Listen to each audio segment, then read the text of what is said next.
menggambarkan tentang bagaimana kehidupan penyihir di masa lalu. Pada umumnya, masyarakat modern menganggap jika keberadaan penyihir hanyalah sebuah mitos yang sengaja dihadirkan dalam cerita anak-anak saja. Namun siapa sangka jika di masa lalu, keberadaan penyihir benar-benar dapat mempengaruhi kehidupan sosial di masyarakat. Pada saat itu, banyak masyarakat yakin jika di antara mereka ada beberapa orang yang mampu melakukan sihir. Lalu siapa sajakah mereka yang dikenal memiliki sihir dalam pengetahuan modern? Berikut 7 penyihir di dunia nyata versi on the spot.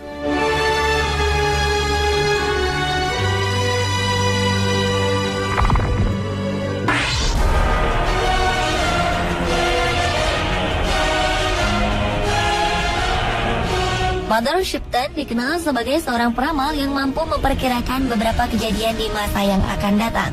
Namun demikian, kemampuan Mother Shipton untuk meramalkan beberapa kejadian baru diketahui pada 1641 atau 80 tahun sejak ia dikabarkan meninggal dunia. Ada beberapa ramalan Mother Shipton yang berhasil mencuri perhatian masyarakat luas.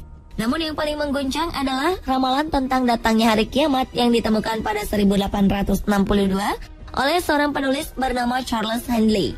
Ramalan yang memprediksi bahwa hari kiamat akan terjadi pada tahun 1881 dipublikasikan pada 1684. Di kemudian hari muncul beberapa versi ramalan palsu yang mengatasnamakan Mother Shipton.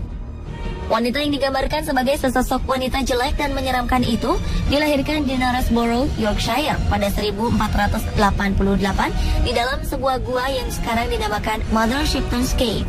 Nama Mother Shipton pun pernah dikaitkan dengan beberapa bencana yang terkait di Inggris Raya, Australia, hingga Amerika Utara pada abad ke-17, 18, dan 19. Mother Shipton sering menggambarkan ramalannya dalam bentuk rima, seperti sebuah puisi dalam literatur Inggris. Banyak ramalannya mengacu pada kejadian di masa depan, maupun penerjemahan terhadap berbagai fenomena yang pernah dialami masyarakat di masa ia hidup. Tetapi banyak orang tetap merasa sulit mengerti tentang maksud dari setiap ramalan asli Mother Shipton.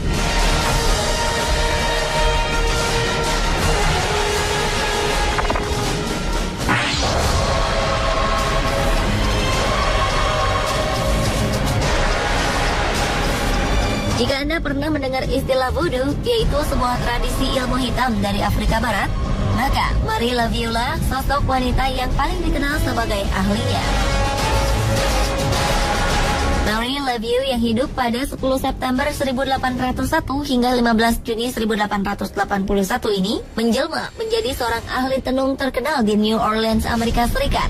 Walau dikenal sebagai seorang ahli tenung, namun tak ada yang aneh dengan perilaku sosialnya saat itu. Pada masa epidemi demam kuning pada 1853, ia bekerja tanpa lelah sebagai seorang perawat. Banyak orang mengagumi dan menghormatinya. Bahkan dalam berbagai obituari, ia banyak digambarkan sebagai orang suci. Kehidupannya sebagai seorang ahli tenung terungkap setelah sebuah surat kabar menceritakan bagaimana ia memimpin upacara voodoo yang sensasional. Ia pun dianggap sebagai penyihir. Tapi akhirnya Marie Laveau memutuskan untuk berhenti melakukan praktek voodoo dan kembali mengabdikan dirinya secara eksklusif kepada gereja Katolik. Hingga kini masih banyak orang berdatangan ke makamnya di St. Louis Cemetery dengan berbagai tujuan, mulai dari ziarah sebagai penghormatan hingga berusaha memanggil kekuatan spiritual dari Marie Laveau.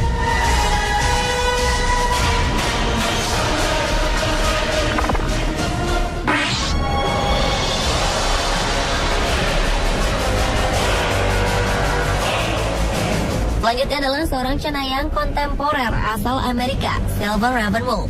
Wanita ini terlahir dengan nama Jenny E. Troyer pada 11 September 1956.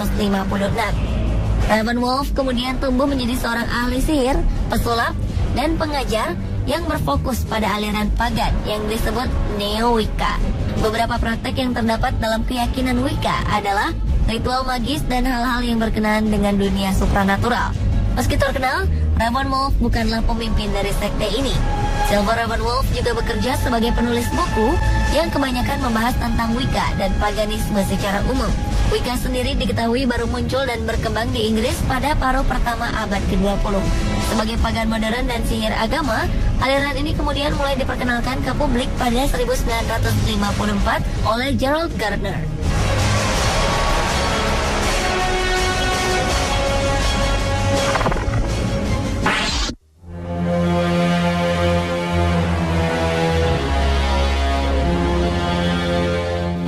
banyak penyihir yang ada di dunia, mungkin sosok Maggie Wall lah yang paling misterius.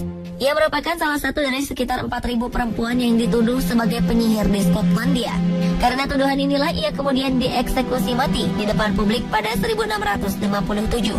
Meski demikian, masyarakat tetap mengenangnya dengan membuatkan sebuah monumen berupa tulisan namanya, serta sebuah catatan peringatan tentang seorang penyihir bernama Maggie Wall yang dibakar pada 1657. Karena sedikit sekali informasi yang menyebutkan tentang identitas Maggie Wall, maka banyak orang kemudian bertanya-tanya tentang sosoknya yang misterius, baik tentang siapa sebenarnya Maggie Wall, alasan mengapa ia dibakar hidup-hidup, serta alasan mengapa sebuah monumen khusus untuk dirinya kemudian dibangun. Banyak spekulasi pun kemudian berkembang. Di antaranya adalah perkiraan bahwa Maggie Wall dulunya merupakan seorang penyihir yang pernah membunuh beberapa orang di Dunning, sebuah kota kecil di Skotlandia. Dengan sosoknya yang misterius, kini banyak orang dengan berbagai profesinya berusaha mengungkapkan jati diri siapa sebenarnya Maggie Wall.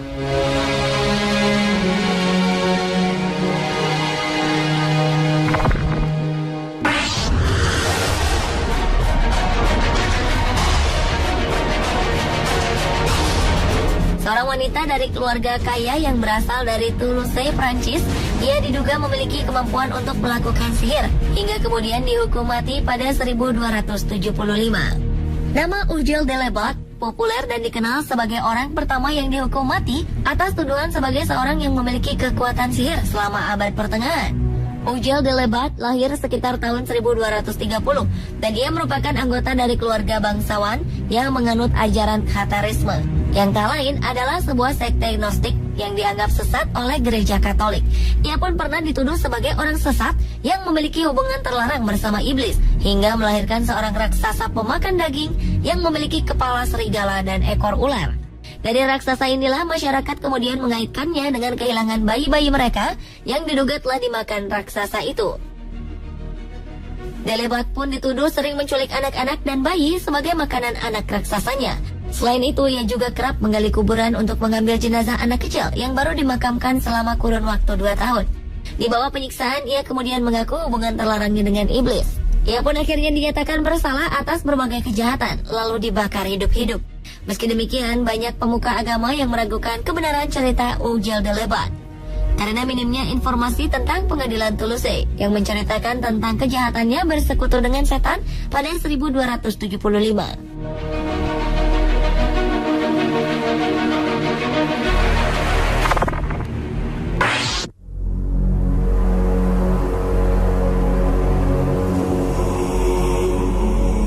Nama Morgan Le Fay dikenal sebagai seorang penyihir hebat di dunia.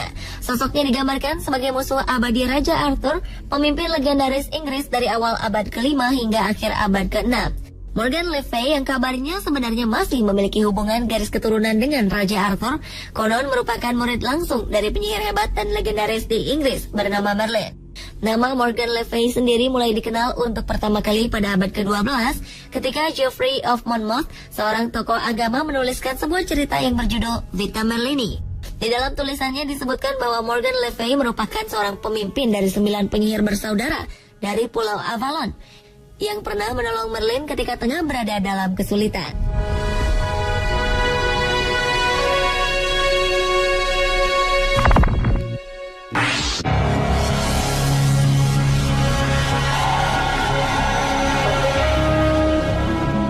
Pada abad ke-17 di wilayah kota Leonardtown, Maryland, seorang legendaris abad ke-17, Moldair, dituduh memiliki kemampuan sihir yang jahat.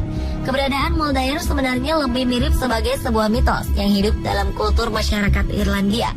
Ia digambarkan sebagai perempuan terhormat yang tinggal di Maryland untuk melarikan diri dari kehidupannya yang gelap di masa lalu. Namun sayang, kehidupan dan sikapnya yang misterius membuat penduduk Maryland merasa curiga. Moldair dianggap mengetahui berbagai rahasia kegunaan dari berbagai tumbuhan yang sebelumnya tidak diketahui oleh masyarakat di tempat itu.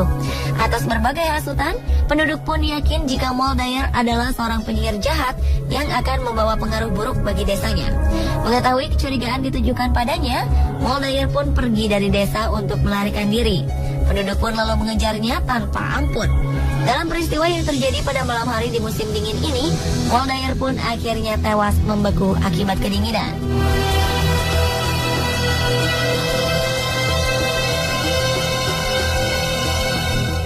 itulah 7 penyihir di dunia nyata versi On The Spot.